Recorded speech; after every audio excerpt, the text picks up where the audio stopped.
Democrats are in denial, and it's not just about the crisis at the border. They've been ignoring reality for some time now, whether it's Antifa, the Hunter scandal, or violent riots taking over Democratic cities. Do you believe that right now there's a crisis at the border? I think that the answer is no. Talk about building a wall that never got built. Build a fictional wall. He's scared of this fictitious idea of Antifa, a thing that doesn't even exist. Peddling baseless conspiracy theories about Joe Biden and his son, Hunter. Democratic cities are in chaos right now. Is this what you want from Joe Biden? And they're going to take your country away, and they're taking down the statues. And crime is rising as they defund police. Oh, my gosh, it's so bad. Joining me now for reaction, Fox News contributor and former Speaker of the House, Newt Gingrich. So, Speaker, the wall never got built. There is no crisis at the border. There was no crime wave this summer. Antifa doesn't exist. The Hunter thing was just a conspiracy. Is this a defense mechanism, or do they telegraph this to the media so the media doesn't cover things that hurt them?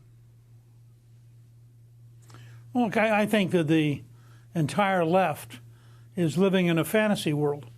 When you have thousands and thousands of people, 3,000 teenagers in the convention center in Dallas who have come in illegally, when you have night after night of violence in Portland, when you have rising crime rates almost everywhere in the country, and you have gasoline prices starting back up, at some point, normal everyday Americans are going to realize the gap between the fantasy world of Biden and Harris and the real world of everyday Americans. And I think that that's going to be extraordinarily expensive for the Democrats in 2022, because you basically have a fight between the American people and a Democratic machine.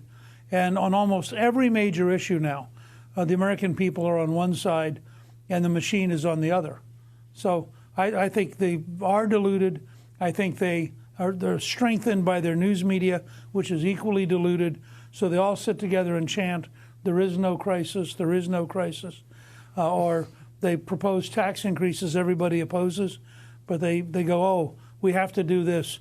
And we're sure the American people will go along. I think this is just like 94 and in 2010. We picked up 54 seats the first time. We picked up 63 the second.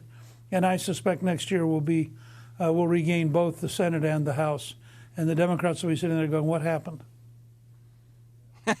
I think you're right. I think the Republicans are teed up perfectly for a historic wave, because they're just not going to put up with a party that closes their eyes and their ears and sits in a corner like an infant and wishes things away. That's not how adults deal with real problems. Speaker, I apologize. We have run out of time, and I am deeply sorry. We have to go. I wish we could get you on a little bit longer, you had a great interview. We got to pay the bills. You had a great interview with Governor Abbott. Good to be with you. Thank you very much. Thank you.